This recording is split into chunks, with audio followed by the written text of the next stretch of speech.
Said talk to us about your guitar and amp already. Okay, yes. But I do want to go back to what the instrument you do with the instrument, because two of your hallmarks are the vibrato, which is probably almost like a relearned skill after your injury in your left hand. Yes. And then also how expressive you are with the vibrato arm. And it's a thing that you tell stories through such slight movements in emotion. So I love for you to explain about how you develop that. Let me make a slight adjustment here as we're going to get to that thing. Vibrato is something that I heard guitarists do in the 1960s.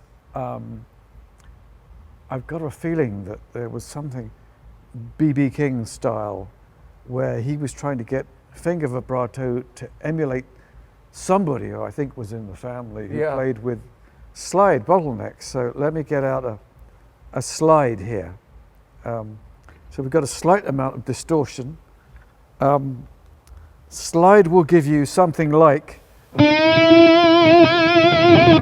with various tones, of course. So finger vibrato would give you something like that. Let me put the sustainer on and then.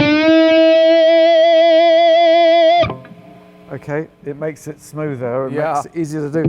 The other way to do it would be with the tremolo arm. I think the older guitarists get, the more they rely on that and less on this. Probably got something to do with arthritis. So that's sustain that, as Eric Clapton said, can take you a while. It took me years to get that together, and of course you can do it at different speeds. But then when you take that to a whole new level, for instance, there's something that I do that I think of as a sort of a kind of boiling kettle, sort of angry thing. In other words, a great descriptor. If you've got say you bent a note, the same note. So you've got that. Now that's the whammy pedal. Yeah. You can also use what I call a burble effect, which is this sort of thing. So if you've gone, so it's something like. It's a fairly angry noise, depending on the way you've got things set, and we can make it angrier still. But maybe what I should do is go over to this end of let's start with the boss pedalboard. Okay, we'll start with the harmonist. Okay. The harmonist does an intelligent 3-part harmony, amongst other things. I've got 2 of them because I use one for chorus, but I'm in a C minor, so I've got.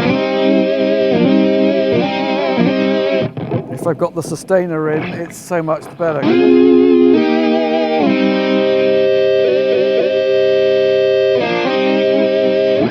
Is it hard to not play with the sustainer pickup? Like, is it because it's such a fun tool? The sustainer pickup on the guitar means that I don't have to deafen anybody to get sustain. I don't have to go up. There's no tyranny of volume. I don't have to go up to the amp head and hope that it will give me the right note. It's the 3-way switch on this will give you a few alternatives, including the harmonic of the notes. So as we were saying, so if I want that plus the harmonic,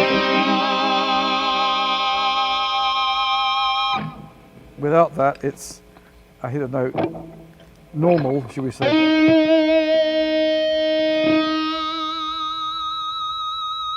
Sounds like a lot of volume, but you can hold a conversation over the top of it. Yeah. So that's the harmonist. That's that one over there. Okay. The 3-part harmony, all right. The 3-part harmony. Can we hear the chorus setting on the same pedal? The chorus setting on the same pedal, because I've got 2 of them, the luxury of having 2 of them.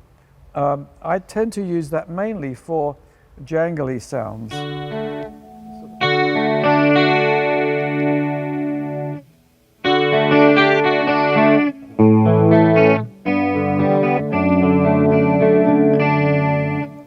prettier sound. Very angelic, yeah. Very angelic. That's rather lovely. This one, I used to have one years and years ago, and then they discontinued them. The MXR Phase 90 and Phase 100. This will give a fast kind of tremolo. Yeah. And you were one of the first adopters of the phaser back then. Back then I was, yeah. Not afraid to take risks. No. Sonically. Exactly. Yeah. So the whammy pedal is a wonderful device, this big red thing here. It's giving me currently, if I put a little distortion on, I'm playing a regular note and it'll take me above, an octave above. When I switch it in, remember to do it. Interesting, but it also does various harmonies, including a fifth. So great for doing the following. The jangly thing.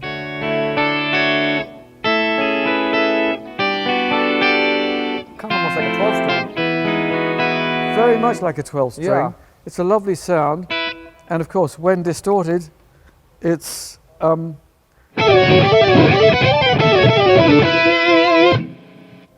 so when you play fast, it sounds like two guitarists playing faster still. So yeah. it's an interesting moment, really.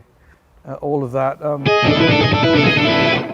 Yeah, I mean, there's so many things you can do with that. Different harmonies, of course. You know, you can have, say, for instance, if we've got this one, it'll give me an octave below as well as my regular octave. So.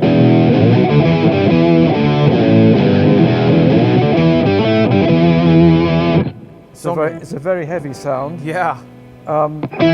It'll also give the regular octave plus one above. Very screamy.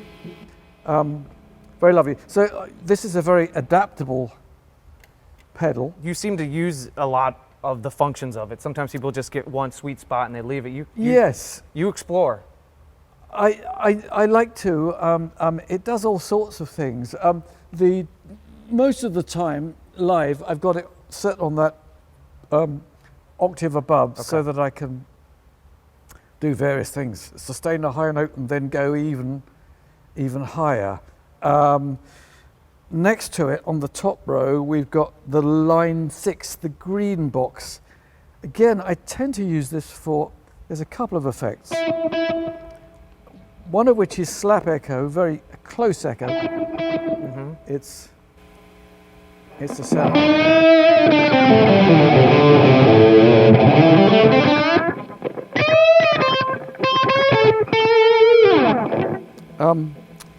It's an interesting enough sound. One of the presets it came with was this, which is a backwards sound, but it's giving me forwards and backwards almost simultaneously. So it sounds like you're playing very fast, but all I'm doing is running up and down. It's like the Yngwie button. Yeah. I think of it as instant psychedelia. You could be playing very slow.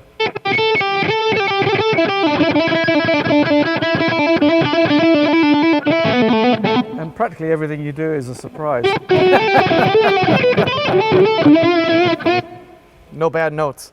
No bad notes, yes. That'll do various other slow backwards things live, but sometimes, of course, you know, you'd be playing way before the phrase that you want to arrive. So I'll be playing, it's like, where's the guitarist gone? And then suddenly the sound comes back and greets you. I tend to kick that in as that. It'll also do regular repeat echoes, etc. But I've got something else that does that down here. This thing is a hum debugger. There are some places that you play where, you know, the lights go up and it's bzz, as soon as I've got the volume pedal down. It's pretty good here, but there are some places where it's bzz, and so it means I've got two choices. Either between every phrase I've got to back that off or hope that the band are loud enough to cover it, or I switch this thing here. the hum debugger, which is a great little thing there. This thing is Hall of Fame too. This is a reverb unit. I haven't got it set on anything. Haven't got it set on anything very long, but that's a kind of shortish plate. Now, with all the sounds you get to cover through your own material and the Genesis stuff that you're doing and celebrating on this tour, are you ever playing the guitar dry, or is something always coloring? Or there's dry parts? There are, the first track we play live, Ace of Wands. I play it. I've tried bringing in effects and stuff, but I think it's much better if it's just pretty much dry for 90% of it. Maybe right at the end I switch in some repeat echo. Okay. So if I go to this end of things, the yellow line 6, this does a different kind of distortion, a fuzzbox style distortion, very buzzy, very thin. Yeah. It's instant buzzy, brassy. Kind of a cock-wah too, almost. It yes, sits in that it's mid. almost like a cocked wah, yes, indeed. And I've got a wah over there. Is that approximating your? I'm sorry to cut you off, Steve. Yes, is approximating your like kind of tone bender that I know that you used at one point? Something like that. Yes, I think it's maybe a cross between the tone bender and the. I used to have another one, a Rose Morris duo fuzz. Oh, okay. And I sometimes used to use 2 fuzz boxes together, which gave a very emphatic upper harmonic, and you sustain very well. So 2 fuzz boxes in series. And these ones won't work in series with each other. Yeah, they don't play nice. They don't play nice together. But let me get to this one now. If we use the line 6, the thin sound, and we use some repeat echo, we've got a rather dramatic delay. Now this one is a much longer delay. Wow. So it's for certain things. There's another delay on it. I hardly ever use it for maybe for one obscure Genesis tune, but not for now. So let me move on to the star of the show for me is. It's high praise. This one, the Sans Amp GT2. Okay, so I think this does very convincing tube distortion. Back in the day, and many people still do, of course, you're cranking your amp up to get your sound, to get the tubes singing. But now, of course, we have the Sans Amp, very thick distortion. If I bring that in, it is so.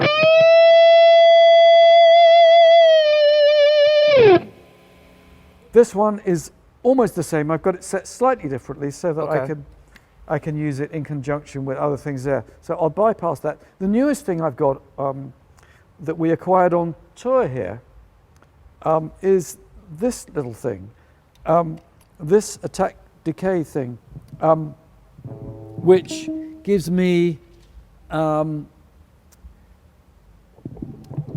effect of backwards again. It's taking the front of the note off, so we haven't got any attack. We've merely got the decay of the note. So that works. What was the reason for picking that up mid-2, or what were you trying to solve? The reason for that is the fact that I've got a swollen Achilles tendon, and so after decades of standing on one leg with a volume pedal and fading in notes to get something like that, time has caught up with me, and so I'm using the volume pedal a little less, and for one track where I've got to fade in forever, I've switched to this, so it'll take the top off the front of the note. So there's no attack. It almost gives it like a violin. Well, almost. Approximation. Yes, all of that, and it's a very handy little device, and I know that it does much more. But as I say, it's very new. It's electro harmonics. It's new to me. And so I'll be discovering more what that does Yeah, I was gonna say, at home. if anyone's going to get to the bottom of it, it will be you, Steve. I will try. I will try. I will try. I'll try and. Now there's another little. For a while, the guitarist of the Flower Kings, Roy Stolt, who's a great player, turned me on to this particular wah-wah, which is, I believe, actually for a bass guitar. But the lovely thing about it is you don't have to click it in, so it's always ready to go. Yeah, nothing worse than trying to go for that wah note and it's not there, it's not engaged. That's right, yes, exactly. So its natural position is to retire into an off position, which is awfully helpful.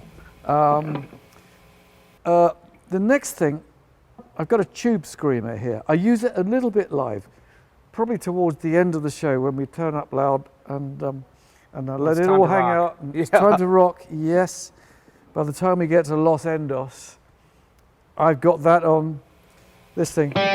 Does the tube screamer then get it, so it goes on top of the Sans amp? Sorry? It goes on top of the Yes, Sans amp. exactly. So I've got that, I've got it in the line, so it's going through that first of all, then in that. Okay. I think what it does is it takes this guitar and make it sound a little bit more like a Les Paul, so it makes it fatter. That's the thing. So it's very useful for recording, I think. There are people who swear by them, and they're a great little device. You know, you get a lot out of it. Yeah. It's a wonderful tool. Now, next to this is something I asked a guy called Pete Cornish, English guy, to build me a treble booster years and years ago, and he came back with this, an iron booster. Pete Cornish, this thing. Yeah, how are you using that? Well, it's a treble booster, but it's it just brings things alive. It's just very lovely. So by the time I've got the two of them going and we're cranked up, Full flight. a full flight, yeah, it sounds like, you know, maybe a couple of Marshalls wired up in series, and you know, it's a very screamy sound, because you know I tend to prefer to use handboxes, and also the sustainer pickup on the on this. So people mistake this guitar. They think, oh yes, you're playing your Les Paul, but actually, yes, I've got an old Les Paul. Haven't we all? 1957, and lovely, but I don't take it out on Yeah, I tour don't with imagine. me.